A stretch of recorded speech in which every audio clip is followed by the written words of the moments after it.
নমস্কাৰ বন্ধুসকল, স্বাগতম জনাইছো এটি নতুন ভিডিঅ'লৈ। আগৰ ভিডিঅ'কেইটাত আমি সেটছ থিয়ৰীৰ বেছিক থিয়ৰীখিনি, ভেন ডায়াগ্ৰাম, ইয়াৰ নিউমেৰিকেল বা কিছুমান ধৰি লোৱা কিছুমান এক্সাম্পল, এইখিনি থ্ৰুদি আমাৰ বেছিকখিনি ক্লিয়াৰ হ'ল। মানে আমি যদি ক'বলৈ যাওঁ, তো বৰ্ডৰ ভাষাত যদি আমি ক'বলৈ যাওঁ, তেতিয়াহ'লে আমাৰ এক্সাৰচাইজ 1.1লৈকে যিমানখিনি থিয়ৰী আছে, এক্সাম্পল আছে, গোটেইখিনি কভাৰ হ'ল। ঠিক আছে? তো আজি এটা কথা ভাবিছো যে আমি আজি কেইটামান নিউমেৰিকেল প্ৰেক্টিছ কৰিম, যাৰ থ্ৰুদি আমাৰ কনচেপ্টখিনি আৰু অলপ ৰিভিজন হ'ব, আমাৰ আৰু অলপ কনচেপ্টখিনি ষ্ট্ৰং হ'ব, লগতে এক্সাৰচাইজ 1.1ও ইয়াৰ থ্ৰুদি খতম হ'ব। আৰু ইয়াৰ পাছত আমি নেক্সট কেইটা এক্সাৰচাইজলৈ বা নেক্সট টপিক কেইটালৈ বুজি যাব পাৰিম। কিন্তু নিউমেৰিকেলখিনি কৰাৰ আগতে দুটা বস্তু তোমালোকক কৈ থৈ যাম, যিকেইটা বস্তু আগৰ ভিডিঅ'কেইটাত ক'ব লাগিছিল, কিন্তু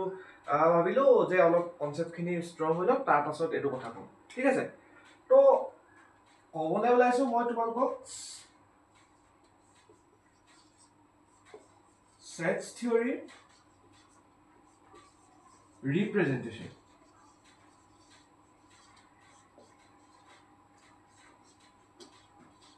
মানে কথাটো হ'ল, আমি সেটছ হয় কি, তাক আমি পঢ়োঁ কেনেকৈ, আমি ডাটাখিনি কেনেকৈ ষ্ট'ৰ কৰোঁ, সেইখিনি আমি পঢ়িলোঁ। এতিয়া কথাটো হ'ল, আমি তাক মেথামেটিকেলি ৰিপ্ৰেজেণ্ট কেনেকৈ কৰিম। ঠিক আছে? কোনোবাই যদি কয় তুমি মোক এটা সেট কোৱা য'ত আমাৰ নেচাৰেল নাম্বাৰ আছে, তো ঠিক আছে, আমি লিখিবতো নোৱাৰো যে 1 2 3 4 5 6 কিমান লিখিবা তেনেকৈ, আমিতো লিখিব নোৱাৰো। তেতিয়াহ'লে আমাক এনেকুৱা এটা লেংগুৱেজ লাগিব মেথামেটিকেলি, যোনটো লেংগুৱেজৰ থ্ৰুদি আমি তেনেকুৱা ডাটাবোৰ আমি ৰিপ্ৰেজেণ্ট কৰিব পাৰিম। ঠিক আছে? তো ৰিপ্ৰেজেণ্টেশ্যন অফ সেটছৰ দুটা টাইপ আছে, যি দুটা তোমালোকে এতিয়া পঢ়িবলগীয়া তোমালোকে দুটা টাইপ আছে। ঠিক আছে? প্ৰথমটো টাইপ হৈছে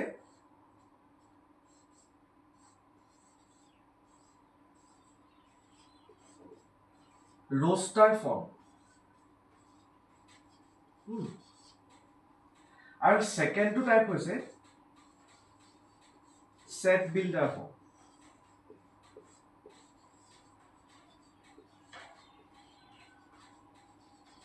এতিয়া কুৱেশ্যনটো আহে ইয়াত যে what is roster form and what is set builder form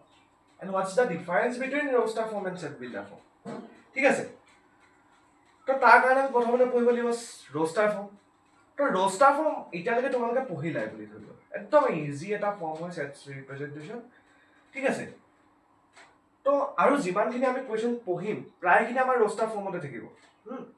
এতিয়া প্ৰথমতে এইটো পঢ়ি লওঁ roster form কি হয়। ঠিক আছে? set builder form মই লৈছো অকণমান। roster form তো তোমালোকে যিখিনি আমি যে 1 2 3 নৰ্মেলকে যিখিনি ৰিপ্ৰেজেন্টেশ্যন কৰো আমি ব্ৰেকেটৰ ভিতৰত, সেইখিনিকে roster form বুলি কয়। ঠিক আছে? এতিয়া মই যদি তোমালোকক এটা এক্সাম্পল দিছো, আমি যিটো ধৰি লোৱা let set a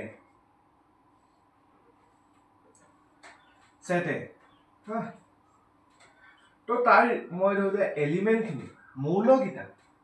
সংহতি এৰ মৌলকেইটা ধৰি লোৱা 1 2 3 আৰু 7। ঠিক আছে? এইটো হ'ল সেট এ মৌলকেইটাৰ এটা সংহতি। এতিয়া কথাটো হ'ল, এইটোৱে হৈছে roster form, য'ত আমি এলিমেণ্ট কেইটা আমি ডাইৰেক্টলি শ্ব' অফ কৰোঁ যে এলিমেণ্ট কেইটা হৈছে 1 2 3 and 4 3 and 7। এইটো roster form, মানে আমি ডাইৰেক্ট আমি ডাইৰেক্ট এটা এলিমেণ্টকে আমি তাক শ্ব' অফ কৰিছোঁ। ঠিক আছে? এতিয়া যদি আমি কথাটো হ'ল, এতিয়া মই তোমালোকক যে কৈছিলো এটা নেচাৰেল নাম্বাৰৰ এটা সেট আছে। ঠিক আছে? নেচাৰেল নাম্বাৰৰ সেটটোত তোমাক যদি কয় যে এটা সেট লিখা যিটো নেচাৰেল নাম্বাৰ, এটা সেট আছে য'ত নেচাৰেল নাম্বাৰছৰ এলিমেণ্ট আছে, তেতিয়াহ'লে তোমালোকে কেনেকৈ ৰিপ্ৰেজেণ্ট কৰিবা? তেতিয়াতো আমি 1 2 3 4 5 7 কিমান লিখি যাবা, আমিতো লিখি যাব নোৱাৰো। তো তাৰ কাৰণে আমি বহুত সেট বিল্ডাৰ ফৰ্ম, যাৰ থ্ৰুদি আমি ডাঙৰ সেটবোৰ বা যিকোনো সৰু সেট হওক ডাঙৰ সেট হওক, আমি এটা সেটক আমি ইজিলি ৰিপ্ৰেজেন্টেশ্যন কৰিব পাৰো। কিন্তু তাত অলপ লজিকেল থিংকিঙৰ দৰকাৰ। ঠিক আছে? let's start then set আৰু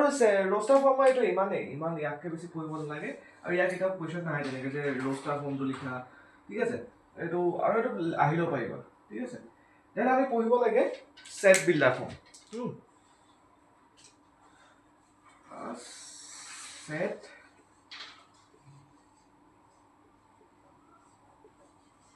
builder form the second form of representation of a set ঠিক আছে এটা set builder form কি হয় set builder form ওহি কেনেকুৱা লাগিছে এটা set আমি কেনেকৈ বিল্ড কৰোঁ হা তাৰ ধৰি লওক মই তোমালোকক যদি মই এক্সাম্পল দিবলৈ যাওঁ হা তে এক্সাম্পল দিয়াৰ আগতে মই কিছুমান নোটেশ্যন শিকাই লৈছোঁ এটা নোটেশ্যন হৈছে এইটো এপসাইলন বা ইয়াক আমি বিলং টু বুলি কওঁ হা বিলং টু আমি এপসাইলনক বিলং টু বুলি কওঁ ঠিক আছে আৰু এটা হৈছে এইটো এনেকৈ চিম্বল না ইয়াক আমি সাজডেট বুলি কওঁ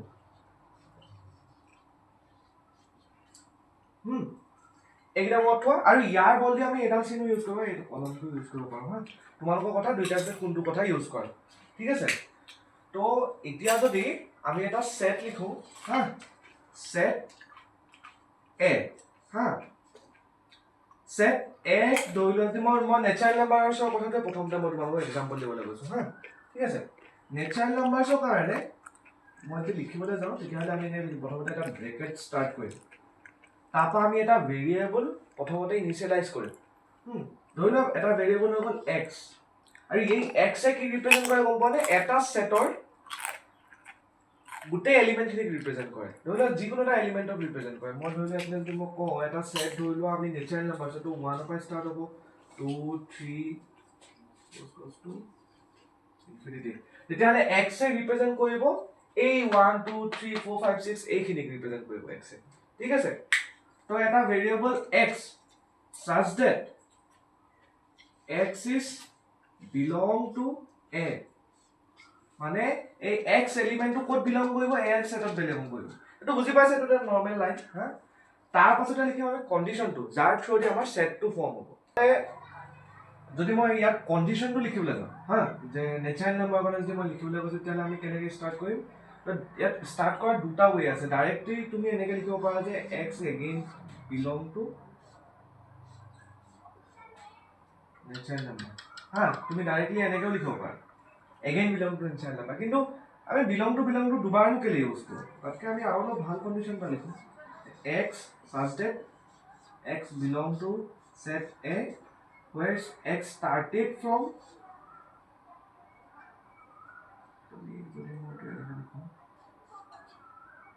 1 পৰা ষ্টাৰ্ট কৰিব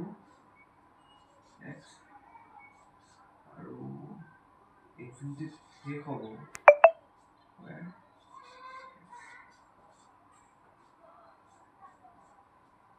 এটা কথা ইয়াত গৈ তুমি আকৌ এডিএন গৈ পেলাই নেচাৰেল নাম্বাৰৰ কি বুলি কয় ষ্টেটমেণ্টটো লিখিবগৈ লাগিব বিকজ অফ তুমি যদি এই ষ্টেটমেণ্টটোত অকল শেষ কৰি থৈ দিয়া তেতিয়াহ'লে কি হ'ব এক্সৰ জেগা এক্স যিহেতু কৈছে একতকৈ ডাঙৰ বা ইনফিনিটিতকৈ সৰু হ'ব লাগিব তো একৰ পাছততো 1.1টো লিখিব পাৰিম যিটো নেচাৰেল নাম্বাৰ বিলং নকৰিব তো সেইটো কাৰণে তুমি দুইটাৰ ভিতৰত কোনোবা এটা ইউজ কৰিব পাৰা কিন্তু এইটোতকৈ তুমি এইটো ইউজ কৰাটো বেছি ভাল হ'ব ঠিক আছে তো এইটো এটা সেট বিল্ডাৰ ফৰ্মৰ এটা সিম্পল এক্সাম্পল ঠিক আছে আমি আৰু দুটা এক্সাম্পল পঢ়িম সেট বিল্ডাৰ ফৰ্মৰ ঠিক আছে তাৰপাছত আমি ষ্টাৰ্ট কৰিম আজিৰ নিউমেৰিকেল সেশ্যনটো ঠিক আছে সেট বিল্ডাৰ ফৰ্মৰ আৰু দুটা এক্সাম্পল লৈ লৈছোঁ মই লেট এটা এক্সাম্পল লৈছোঁ এটা সেট এ আছে হা সেট এ এলিমেণ্ট আছে ধৰি লওক -1 1 হা 0 দেন ধৰি লোৱা 2 3 হা এইটা এলিমেন্ট কিটা আছে ৰেন্ডম কেইটামান এলিমেন্ট আছে ঠিক আছে তেতিয়াহ'লে যদি মই লিখিবলৈ যাওঁ কেনেকৈ লিখিম এতিয়া সেট এ কাৰণে লিখিছোঁ সেট এ কাৰণে এলিমেন্ট লিখিছোঁ সেট এ কাৰণে এলিমেন্ট লিখিছোঁ যদি আমি লিখিম যে x এটা ইয়াত x ৰ জেগাত যিকোনো ইউজ কৰিব পাৰা হা সেইটো এটা কথা হ'ব তো x এটা কি হয় এটা ভেৰিয়েবল হা x ৰ জেগাত আমি যিকোনো বস্তু ইউজ কৰিব পাৰোঁ কিন্তু এটা আমাৰ মত ৰাখিবা যে আকৌ আমি এ টো ইউজ নকৰোঁ কেপিটেল এটো small A okay we can use capital লেটাৰটো যিটো সেটৰ নাম সেই নামটো আকৌ এগেইন ইউজ নকৰো তেনেকেতো তাৰ মিনিঙে নাথাকিব কাৰণ এটা ষ্টেটমেন্টৰ ভেৰিয়েবলৰ অকল এটাই মিনিং দিব পাৰিব ন ঠিক আছে x such that x belong to a then এইটো যদি মই লিখিব লাগে তেতিয়া কি লিখিম ডাইৰেক্ট -1 পৰা x টো ষ্টাৰ্ট হৈছে আৰু ক'ত খতম হৈছে 3 খতম হৈছে ঠিক আছে এই স্টেটমেন্টটো হৈছে সেট বিল্ডিং এটো এটা সেট বিল্ড কৰিছো আমি এই স্টেটমেন্টটো থ্ৰু দি তাৰ পাছত যদি মই এক ৰো ষ্টাৰ লিখিবলৈ যাওঁ তেতিয়া হলে আমি আকৌ এগেইন এই স্টেটমেন্টটো পাম কেনে পাম যে x এটা এলিমেন্ট হয় এলিমেন্ট গিটাৰ এটো এটা কন্ডিশন হয় কন্ডিশন কেনেকে হ'ল যে কি হ'ব -1 পৰা ষ্টাৰ্ট হ'ব -1 কৈছে যে x টো কপা ষ্টাৰ্ট হ'ব -1 পৰা ষ্টাৰ্ট হ'ব অপশিট খতম হ'ব -1 দেন আহি গ'ল তোমাৰ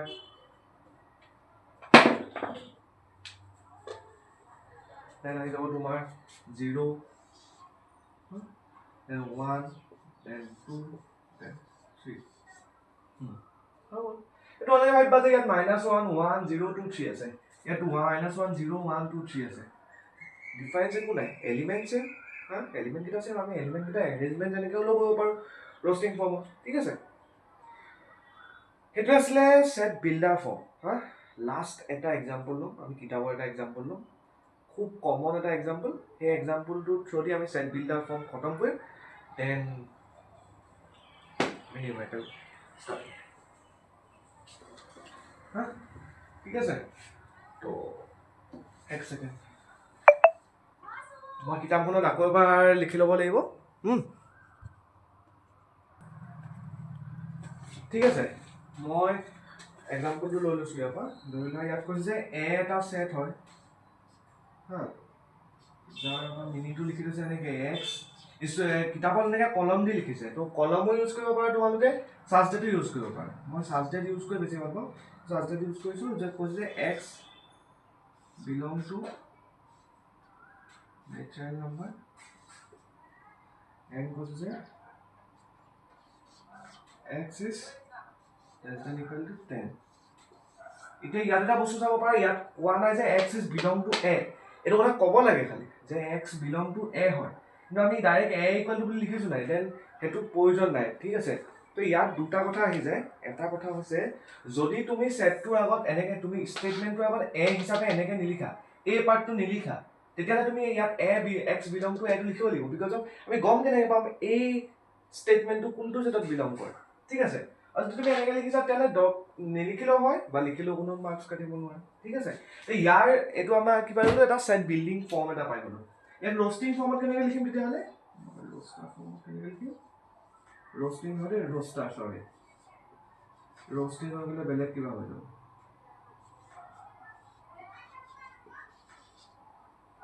ঠিক আছে রোস্টিং ফর্ম হলে আমাকে লগৰবোৰ যি কৰা এটো ফৰ্ম হৈ যাব ঠিক আছে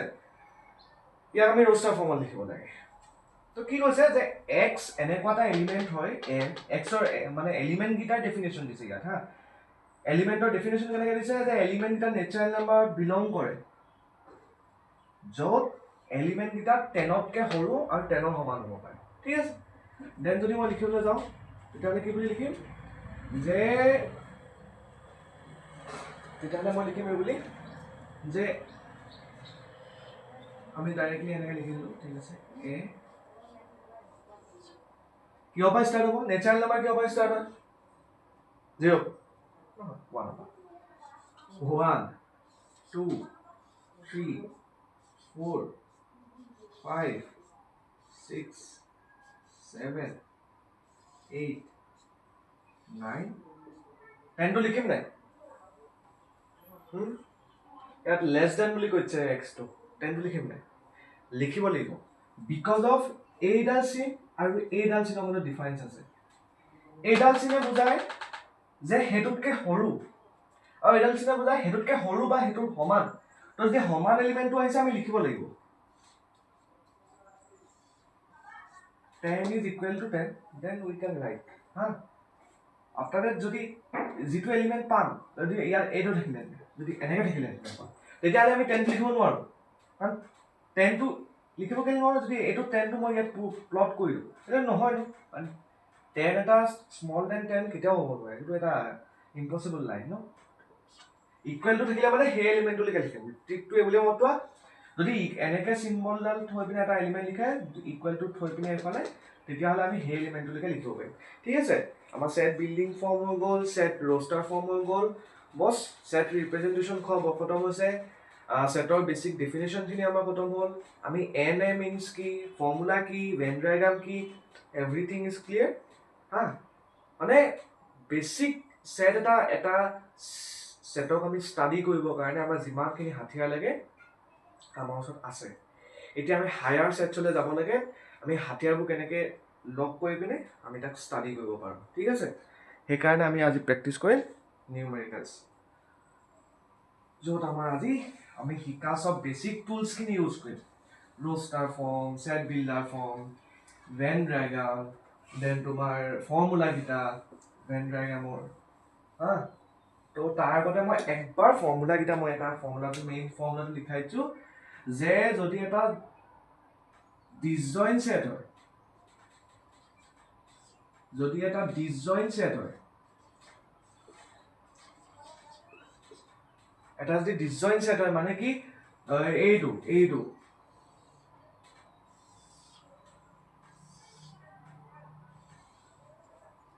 যদি ডিছজইণ্ট ছেট হয় তেতিয়াহ'লে কি হ'ব, এই চাৰ্কলকেইটা ইণ্টাৰকানেক্টেড নহ'ব, জইন হৈ থকা নাই, ডিছজইণ্ট ছেট হয়, তেতিয়াহ'লে আমি ডাইৰেক্ট কি বুলি লিখিম, n A union B is equal to n A plus n B. ঠিক আছে, আৰু যদি এটা জইণ্ট ছেট হয়, এটা যদি জইণ্ট ছেট হয় তেতিয়াহ'লে তাৰ কাৰণে মানে কি জইন হৈ থাকিব ছেটকেইটা। যদি ছেটকেইটা যদি জইন হৈ থাকে তেতিয়াহ'লে আমি কি বুলি লিখিম, এন মাৰ্কাৰটো অলপ কম ধৰিছে, এক ছেকেণ্ড।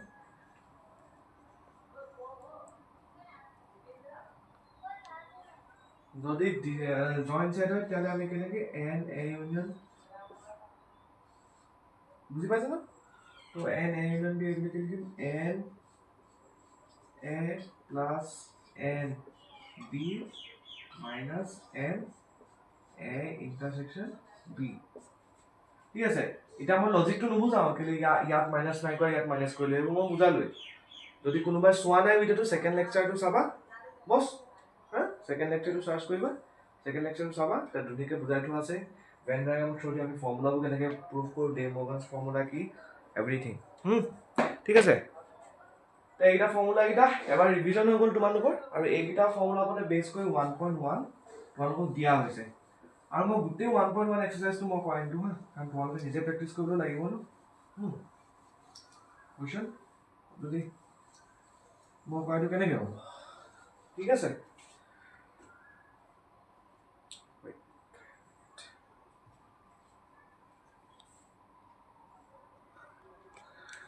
আমি যাওঁ তেতিয়াহ'লে কুৱেশ্যনছলে। কুৱেশ্যনছলে মানে মই ভাবিছোঁ প্ৰথমতে কিতাপৰ এক্সাম্পলৰ পৰা ষ্টাৰ্ট কৰোঁ দুটামান। কিতাপৰ এক্সাম্পলৰ পৰা কুৱেশ্যন ষ্টাৰ্ট কৰোঁ, দেন তেতিয়াহ'লে আমি এতিয়া এক্সাৰচাইজত সোমাবলৈ আমাৰ ইজি হ'ব। ঠিক আছে, আমাৰ প্ৰথম কুৱেশ্যনটো ইয়াত তোমালোক ষ্টাম্প কৰি দিয়া হৈছে, কুৱেশ্যনটো এবাৰ পঢ়ি লোৱা, পঢ়াৰ পাছত নিজে এবাৰ কৰিবলৈ ট্ৰাই কৰা। ঠিক আছে, কৰিলা? এতিয়া মই ট্ৰাই কৰিছোঁ। তো কুৱেশ্যনটোত কৈছে যে এখন কলেজত উচ্চতৰ মাধ্যমিক প্ৰথম বৰ্ষত 200গৰাকী ছাত্ৰ ছাত্ৰী আছে, আৰু তেওঁলোকৰ প্ৰত্যেকে গণিত আৰু জীৱ বিজ্ঞান বিষয়ত দুইটাৰ ভিতৰত অতিক্ৰমৰ এটা বিষয় বাছনি কৰি ল'ব লাগে। যদি 125গৰাকীয়ে গণিত আৰু 160গৰাকীয়ে জীৱ বিজ্ঞান বাছনি কৰে, তেন্তে তলত দিয়া কেইটাৰ ছাত্ৰ ছাত্ৰীৰ সংখ্যা নিৰ্ণয় কৰে। গণিত আৰু জীৱ বিজ্ঞান দুইটা লৈছে, তো ইণ্টাৰছেকশ্যন ছেটটো উলিয়াব লাগিব। জীৱ বিজ্ঞান লৈছে কিন্তু গণিত নাই লোৱা, কমপ্লিমেণ্ট ছেট। গণিত লৈছে কিন্তু জীৱ বিজ্ঞান নাই লোৱা, কমপ্লিমেণ্ট ছেট। এতিয়া কৈছে আমাক টোটেলটো দি থৈছে 200। হা, যোনে কি কৈছে টোটেলটো 200 দিছে, আৰু কৈছে প্ৰত্যেকে গণিত বা জীৱ বিজ্ঞান ল'ব। এইটো এটা ইউনিয়ন ছেট। হা, তো আমি ইয়াত ডাইৰেক্ট এলিমেণ্টৰ সংখ্যাটো দি থোৱা আছে, এলিমেণ্টৰ সংখ্যাটো আমি কি লিখিম, এন হিচাপে প্ৰথম ডিনোট কৰি লওঁ। কাম এটা কৰা, প্ৰথমতে আমি ছেটকেইটা ডিনোট কৰি লওঁ, কোনটো ছেটে কি বুজাইছে। তো প্ৰথমতে মই যদি কওঁ জীৱ বিজ্ঞান, ধৰি লোৱা 125 গৰাকী গণিতটো মই m বুলি ডিনোট কৰিছো এইটোৰ নাম্বাৰ হৈছে 125 গৰাকী হা তাৰপা মই ডিনোট কৰিছো ধৰি লোৱা হেৰিত এইটো 160 গৰাকী জীৱ বিজ্ঞান বায়োলজি 160 গৰাকী বায়োলজি লৈছে ঠিক আছে এতিয়া যদি আমি কওঁ কি কি বুলি কয় টোটাল ষ্টুডেন্ট কিমান যোনে এইটো এক্সপেৰিমেন্টত ভাগ লৈছে টোটাল ষ্টুডেন্ট মানে ইউনিয়ন সেটটো কিমান আছে টোটাল 200 আমাৰ এইটো দি থোৱা আছে ঠিক আছে এতিয়া আমাক উলিয়াব লাগে কি প্ৰথমতে গণিত আৰু জীৱ বিজ্ঞান দুইটা লৈছে কিন্তু গণিত আৰু জীৱ বিজ্ঞান দুইটা লোৱা মানে আমাক ইন্টাৰসেকশন সেটটো উলিয়াব লাগে ইন্টাৰসেকশন সেটটো উলিওৱা উচিত কাৰণ আমি ডাইৰেক্ট ফৰ্মুলা পুট কৰি দিম আমি উলাই যাম তো কি n m union b equal to n m plus n b তোমালোকে যেতিয়া এক্সামত লিখিবা তেতিয়াহ'লে কেনেকৈ লিখিবা মই অকমান দেখুৱাম প্ৰথমতে লিখিবা যে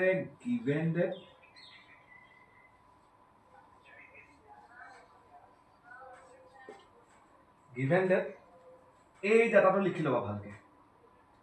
মই আকৌ ৰিপিট নকৰোঁ এই ডাটাটো লিখি ল'বা ঠিক আছে লিখি ল'লা তাৰপৰা লিখিবা we know বা যিখিনি আছামিজ মিডিয়াম আমি জানো যে ফৰ্মুলা লিখিবা তাৰপৰা n খালি ফৰ্মুলাটো আকৌ a union b লিখি নিদিবা আকৌ এইটো লিখিব লাগিব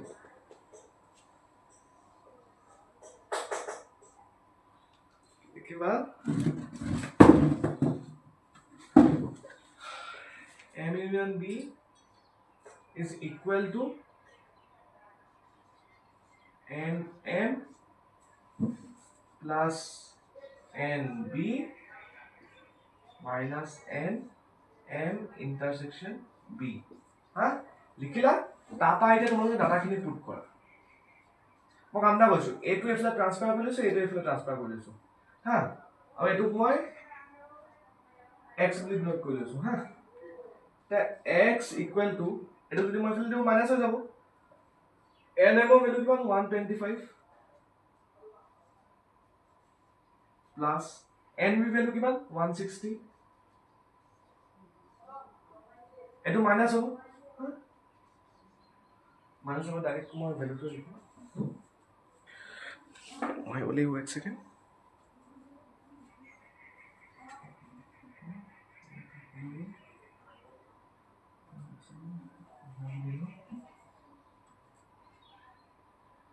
it was the more 125 plus 160 minus 200 তে একমাত্ৰ হদিছে নে একমাত্ৰ নাই হদিছে চাব লাগিব কাৰণ একমাত্ৰ হদিলে আমি ইন্টাৰসেকশন পাৰ্টটো ল'ব নোৱাৰো এতিয়া আকৌ এবাৰ মাইনাস কৰিব লাগিব ঠিক আছে কোৱেশ্চনটো ইনে একমাত্ৰ হদিছে নে কি হদিছে একমাত্ৰ নাই হোৱা হৈছে দুইটাই লোৱা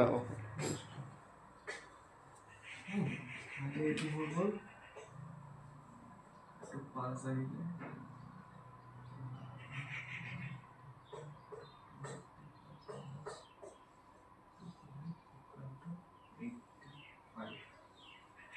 তাৰপিছত তোমালোকে কি বুলি লিখিবা তো এতেকে এনেকে লিখিবা যে the number of students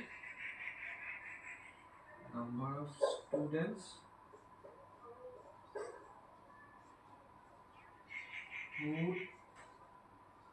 takes both subjects is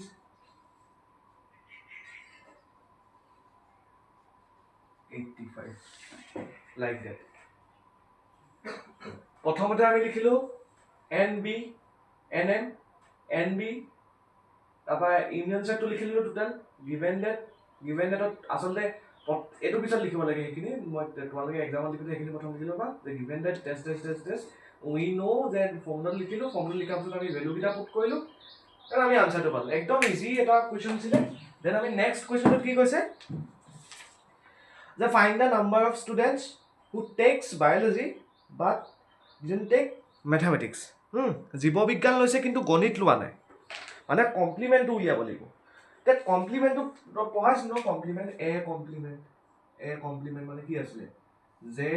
এক বাদ দি ভেন ডায়াগ্ৰামত থকা বাকী গোটেইখিনি ডাটা এই ছেটটো বাদ দি পিনে ছেটটো মানে ইয়াতো পৰিব ইয়াতো এলিমেণ্ট আছে নহয় এই ছেটটো বাদ দি পিনে বাকী গোটেইখিনি ডাটা অধিক তো তাৰ কাৰণে আমি কি কৰিম ভেন ডায়াগ্ৰামটো চাই তোমালোকে এবাৰ ফৰ্মুলাটো ভাবিছোঁ তাৰ কাৰণে আমি কি কৰিম তো ভেন কমপ্লিমেণ্ট উলিয়াবৰ কাৰণে আমি কি কৰিম কমপ্লিমেণ্ট উলিয়াবৰ কাৰণে কি কৰা যায় গণিত লৈছে জীৱবিজ্ঞান লৈছে কিন্তু গণিত নাই লোৱা হা তেতিয়াহ'লে আমি এটা কাম কৰোঁ এই ইউনিয়ন ছেটটোৰ পৰা এইটো এটা ইউনিয়ন ছেট নহয় জানো এই ইউনিয়ন ছেটটোৰ পৰা আমি মাইনাছ কাট কৰি দিম জানানে এই NX মাইনাছ কৰি দিম বুজি পালা নাই এই ইউনিয়ন ছেটটোৰ পৰা যদি আমি NX মাইনাছ কৰি দিওঁ আমি যদি NX মাইনাছ কৰি দিওঁ ইউনিয়ন ছেটটোৰ পৰা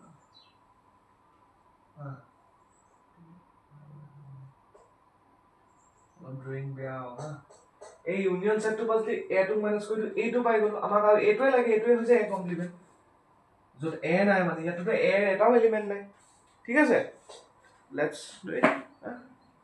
তেতিয়াহ'লে আমি আকৌ লিখিম কি বুলি লিখিম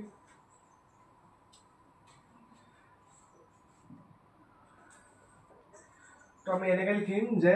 যেতিয়া আমাক কি উলিয়াব দিছে কমপ্লিমেণ্ট উলিয়াব দিছে ন কমপ্লিমেণ্ট লৈছে জীৱবিজ্ঞান লৈছে কিন্তু গণিত লোৱা নাই জীৱবিজ্ঞান লৈছে কিন্তু গণিত নাই তেতিয়াহ'লে তুমি এনেকৈ লিখিব পাৰা যে জীৱবিজ্ঞান লৈছে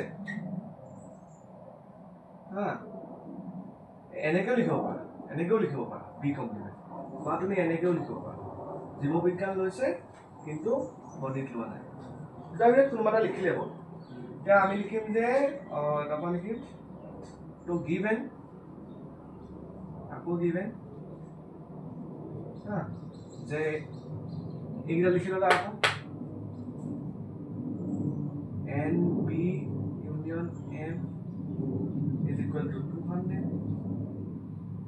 and A equal উলিয়াব দিছে জীৱবিজ্ঞান লৈছে কিন্তু গণিত লোৱা নাই and M equal to কিমান দি থৈছে 125 হা তো আমি মাইনাছ কৰি দিম তো N মই B কমপ্লিমেণ্ট এনেকৈ দিছোঁ complement equal to N B union M minus N M মানে 200 minus 125 200 minus 125 কিমান হ'ব 75 মই মানে আনচাৰটো চাই লৈছোঁ কেলকুলেশ্যন মিষ্টেক নহ'ব মানে ঠিক আছে ইজি একদম ইজি নেক্সটটো ছেম মই সেইটো আকৌ নপঢ়া বুলি ভাবিছোঁ যে গণিত লৈছে কিন্তু জীৱবিজ্ঞান লোৱা নাই একেই ইউনিয়ন ছেটটোৰ পৰা আমি যোনটো নাই লোৱা যিটো ল'ব নালাগে সেইটো মই মাইনাছ কৰি দিম কমপ্লিমেণ্ট ছেটটো মাইনাছ কৰি দিম ঠিক আছে বুজি পালা হা তো গোটেই এক্সাৰচাইজটো এনেকুৱা টাইপৰ কুৱেশ্যনে আছে ইয়াতকৈ হায়াৰ লেভেল তোমালোকে একো দৰকাৰ নাই হা আৰু এটা দুটা কুৱেশ্যন আছে যিকেইটা অলপ লজিকেল থিংকিংটো হাই লাগে য'ত আমাৰ তিনিটা ছেটৰ কথা কৈছে কিন্তু মই তোমালোকক আটাইতকৈ ডাঙৰ টুলটো দিয়ে দিছোঁ ভেন ডায়েগ্ৰামৰ থ্ৰুদি ফৰ্মুলাটো বনাই লোৱা জাষ্ট যে কোনটো ডায়েগ্ৰাম মাইনাছ কৰিলে আমি সেই বস্তুটো পাওঁ তো ফৰ্মুলাত মই নথলেও হ'ব তুমি এতিয়া কমপ্লিমেণ্ট ছেটৰ কাৰণে ফৰ্মুলাটো কি ফৰ্মুলা ডাইৰেক্ট আছে তোমালোকে পঢ়িবলগীয়া যে আমি এইটো ডাইৰেক্ট ফৰ্মুলা আছে NB union M যদি আমি এনেকৈ থাকে যেন যিটো মাইনাছ কৰিছোঁ সেইটো মাইনাছ কৰিছোঁ ফৰ্মুলা আছে কিন্তু মই ফৰ্মুলাটো কেলৈ পঢ়োৱা নাই যাতে তোমালোকক ফৰ্মুলা মেমৰাইজেশ্যনতকৈ ভাল লজিকেলি থিংকিং কৰা ভেন ডায়েগ্ৰামটো চাই পিনে যে কোনটো বস্তু মাইনাছ কৰিব লাগিব কোনটো বস্তু প্লাছ কৰিব লাগিব তেতিয়া ফিউচাৰত যে অকল ক্লাছ 10 এডভান্স মেথছ বুলিয়ে নহয় ক্লাছ 11ত গৈ যেতিয়া ছেট থিয়ৰী পঢ়িবা তাত তুমি ফৰ্মুলা ইউজ কৰি দিলে নহ'ব তাত তুমি ভেন ডায়েগ্ৰাম ইউজ কৰিব লাগিব বেলেগ কিবা কিবি কুৱেশ্যন আহি যাব পাৰে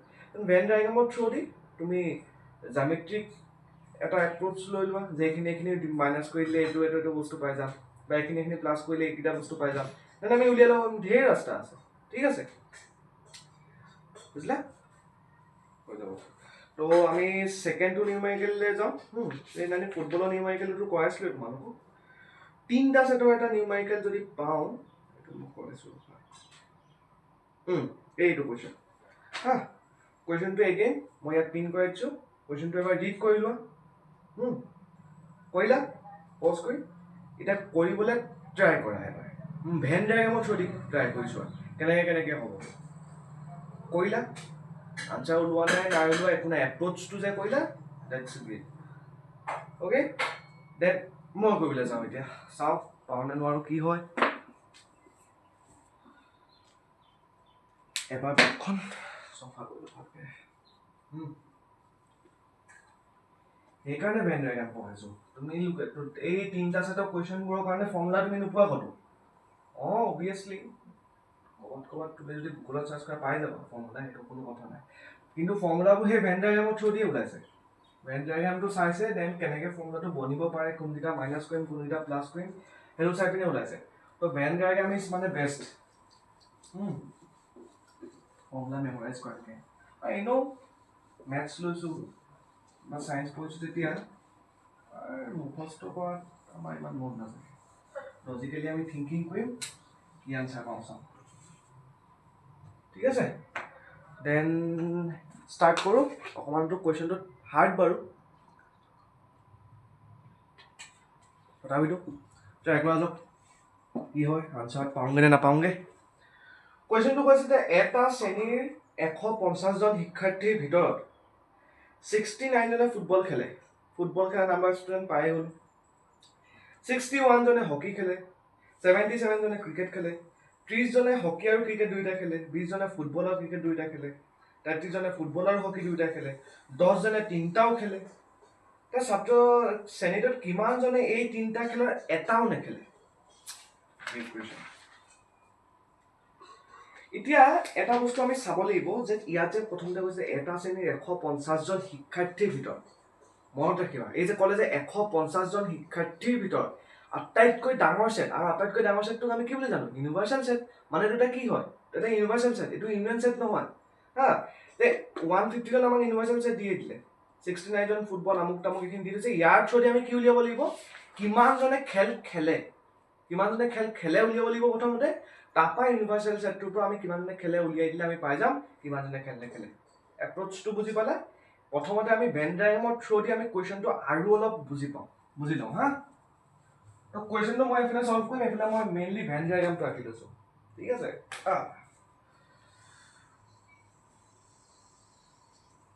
এইটো অলপ ভেন ডায়েগ্ৰামটো ডাঙৰকৈ আঁকি ল'ব তোমালোকে বহি কাপোৰটো অকণমান ডাঙৰকৈ আঁকি ল'ব ঠিক আছে মোৰ ড্ৰয়িং চেন্সটো বেয়া তথাপিতো ট্ৰাই কৰিছোঁ ভালকৈ আঁকিম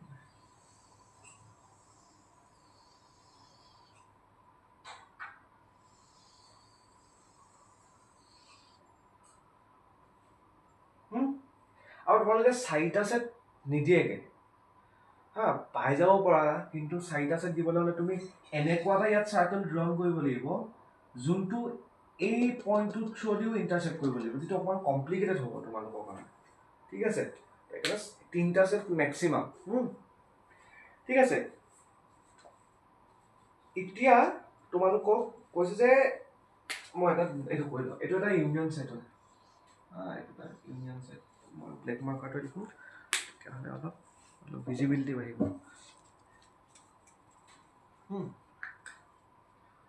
তো কৈছে প্ৰথমতে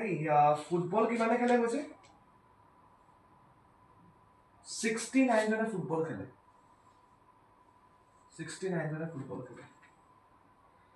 61 জনে হকী খেলে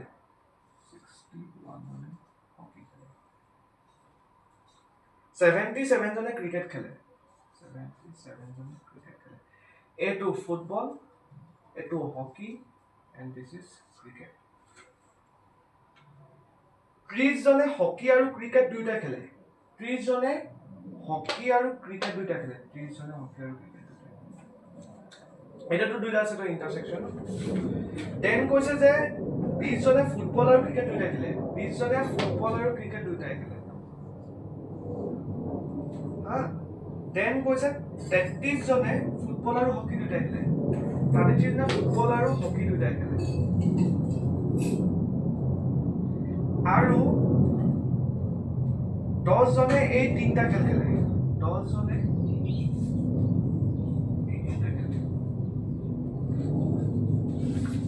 ডিস্ট্ৰিবিউশনটো মত আহিলে হা ডিস্ট্ৰিবিউশনটো হৈ গ'ল এতিয়া শ্ৰেণীটোত কিমানজন নেখেলে এতিয়া এটা কথা কোৱা আমি কাম এটা কৰিছোঁ এইফালে মই প্ৰথমতে ডিটেইলছখিনি আকৌ এবাৰ লিখি লৈছোঁ বঢ়িয়াকৈ হা আমি লিখিম যে সলিউশ্যনত কি বুলি লিখিম প্ৰথমতে এইটো অলপ চাই যাবা হা এইটো চাই কিনে অকণমান আকৌ এবাৰ ট্ৰাই কৰিছোঁ কৈছে যে এন ইউনিয়ন 150 জন বুলি কৈছিলে চাগে 150 জন আছে এন এফ ফুটবল খেলা কিমানজন আছে 69 জন হকি খেলা কেইজন আছে 61 জন ক্ৰিকেট খেলা কেইজন আছে 77 জন হা দুইটা ফুটবলো খেলিছে হকিও খেলা কেইজন আছে 33 জন ফুটবলো খেলিছে হকিও খেলিছে কিমান আছে 33 জন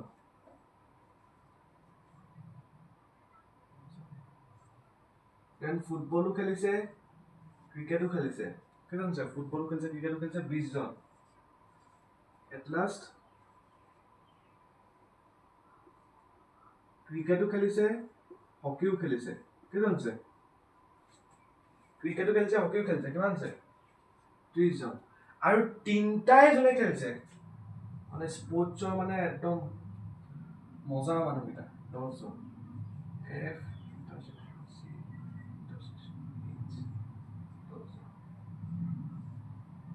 দেখি লাগিছে ইমান হাৰ্ড কুৱেশ্যন কেনেকৈ কৰিম আমি দুটা ছেটক এপ্ৰ'চ কৰি থকা ষ্টুডেণ্টখিনি আমি তিনিটা ছেটক কেনেকৈ এপ্ৰ'চ কৰিম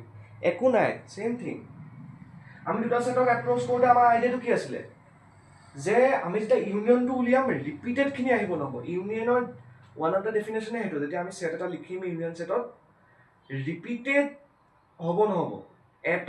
এটা ইউনিক এলিমেণ্ট এবাৰেই আহিব পাৰিব সেইটোকে যদি আমি ইয়াৰ পৰা উলিয়াবলৈ যাওঁ কেনেকৈ লিখিম এন ইউনিয়ন ছেটটো কাৰণে এফ কিমানে খেলিব মানে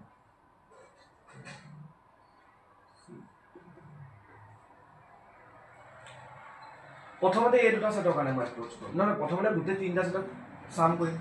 আৰু তাৰপাছত এইবোৰ মাইনাছ কৰিম কি মাইনাছ কৰিব লাগে ঠিক আছে তো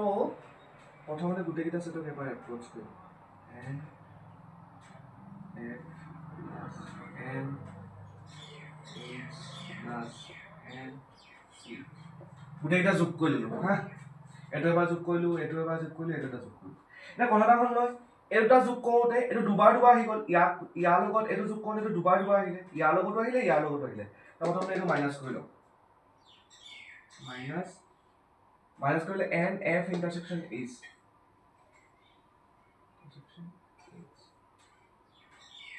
আকৌ এই দুটা এপ্ৰ'চ কৰোঁতেতো এইটো দুবাৰ আহিল তো এইটো মাইনাছ কৰিলোঁ এফ ইণ্টাৰছেকশ্যন চি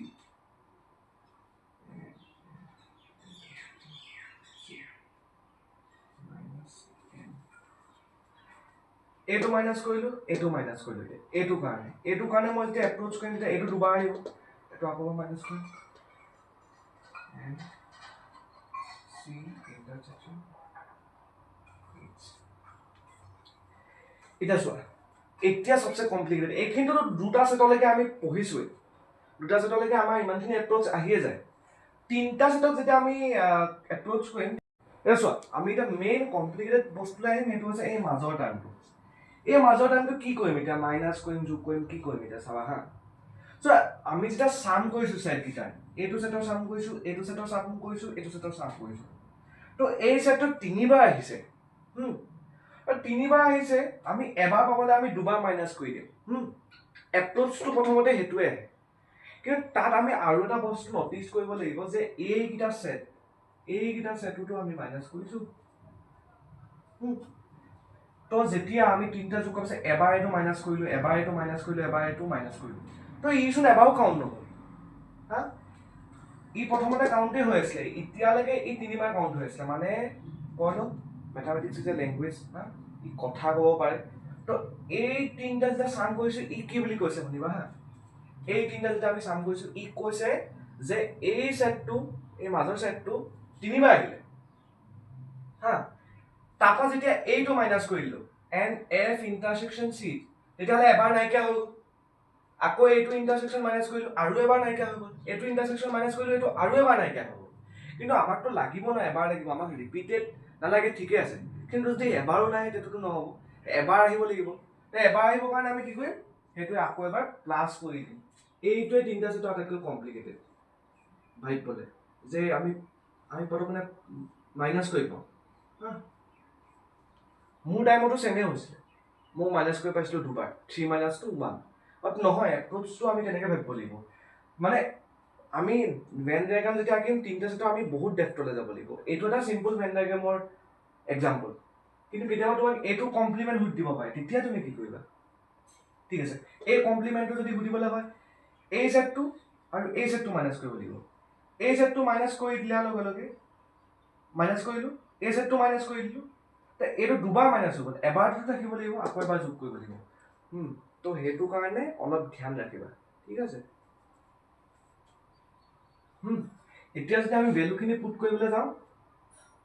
এন এফৰ ভেলুটো কিমান আছিলে 69 আৰু এটা কথা এইটো আটাইতকৈ হাৰ্ড ইয়াতকৈ টাফ নিদিয়ে আৰু তিনিটাক যিটো কুৱেশ্যন আমি কৰি আছোঁ সেইটো আটাইতকৈ হাৰ্ড তাত আমাৰ কমপ্লিমেণ্টটো সোমাইছে এই থিংকিং প্ৰচেছটো সোমাইছে হা তো এইখিনি এপ্ৰ'চটো সোমাইছে ভেন ডায়েগ্ৰাম এপ্ৰ'চটো ইয়াতকৈ টান নিদিয়ে আৰু ঠিক আছে ক্লাছ 11তো তোমালোকে যদি ছায়েন্স পঢ়া তাতো তিনিটা ছেটৰে মেক্সিমাম তাতকৈ আমি বেছি ছেট এপ্ৰ'চ নকৰোঁৱে কেতিয়াও তিনিটা মেক্সিমাম ছেট তো এইটোৱে মানে হাৰ্ডেষ্ট আৰু বুজিছানে তিনিটা ছেটৰ এপ্ৰ'চটো N F plus N H আমি হকি যেতিয়া চামগৈ হকি কেইটা আছে 61টা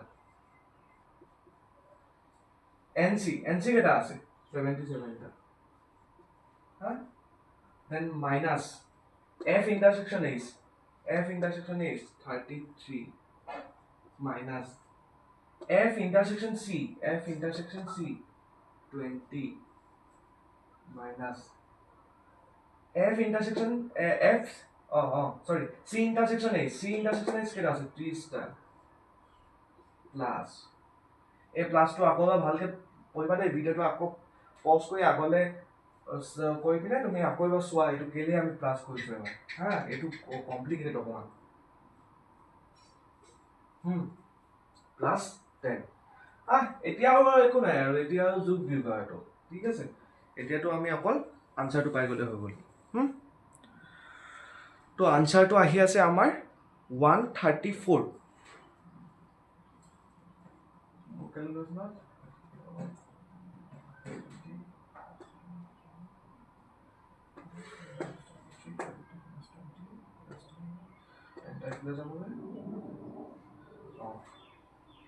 ক্যালকুলেশনটো 134 আহি আছে কিতাপৰে আহি আছে তো এবাৰ চোৱা হয় নে নহয় 134 মোৰ ওলাইছে তোমালোকে এবাৰ চোৱা হয় নে নহয় 134 টো যোগ কৰি পিনে ঠিক আছে তো এইটোৱে আছিলে তিনিটা সেটৰ এপ্ৰ'চ 3 সেটস আৰু মই ক'লো ন এইটো এটা কনফিডেন্স হয় এইটো যদি তোমালোকে বুজি পাইছা কৰিব পাৰিছা আৰু নিজে ডাইৰেক্টলি চাই পিনে যদি কৰিব পাৰিছা দেন সেইটো বেষ্ট যদি মোৰ ভাগৰ এপ্ৰ'চটো চাই পিনে কৰিছা তেতিয়াহ'লে সেইটোও বেষ্ট হা বুজিটো পালো কিবা এটা আৰু যদি বুজি পালা এপ্ৰ'চটো তেতিয়াহ'লে এইটো এটা কনফিডেন্স যে ইয়াতকৈ হাৰ্ড কুৱেশ্যন মানে অহাৰ প্ৰবেবিলিটি বহুত কম বিকজ তিনিটা সেটৰ এপ্ৰ'চে নিজে বহুত ডাঙৰ এটা হাৰ্ড প্ৰব্লেম যেহেতু আমি এইটো বস্তু যে এইটো তিনিবাৰ আহিছে তিনিবাৰ কাউণ্ট কৰিম নে নকৰিম দুবাৰ মাইনাছ কৰিম নে এবাৰ প্লাছ কৰিম হা তো এই এপ্ৰ'চটোৱে বহুত কমপ্লিকেটেড ঠিক আছে তো তিনিটা সেটৰ প্ৰব্লেমটো আমাৰ শেষ হ'ল এটা বহুত ডাঙৰ এটা প্ৰব্লেম এটা তেতিয়াহ'লে 1.1টো তোমালোকে ইজিলি কভাৰ কৰিব পাৰিবা যদি এই এপ্ৰ'চটো বুজি পাইছা তাত একো নাই সেইবোৰে মাইনাছ কৰিব লাগে প্লাছ কৰিব লাগে সেইখিনি হা আৰু কুৱেশ্যন চাওঁ অকণমান টাফ কুৱেশ্যন পাওঁ নি তাৰপাছত তোমালোকক নেক্সট কুৱেশ্যনটো কৰাই আছোঁ গাইজ ফাৰ্ষ্ট ভিডিঅ'টো আমি ইমানতে খতম কৰিছোঁ ভিডিঅ'টো বেছি লেন্দি হৈ যাব নহ'লে যেতিয়া আমি একেলগে গোটেইখিনি নিউমেৰিকেল কৰি যাওঁ দেন মই এইটো পাৰ্ট 1 এণ্ড পাৰ্ট 2 হিচাপে আপলোড কৰি দিম দেন পাৰ্ট 1ত আমি ইমান ধুনীয়া এটা কুৱেশ্যন কৰিলোঁ দেন আমি ছেকেণ্ড পাৰ্টত গৈ পিনে আমি লাষ্ট কুৱেশ্যনটো কৰিম দেন আফটাৰ ডেট আমাৰ নিউমেৰিকেল ছেশ্যনটো খতম হ'ব থেংক ইউ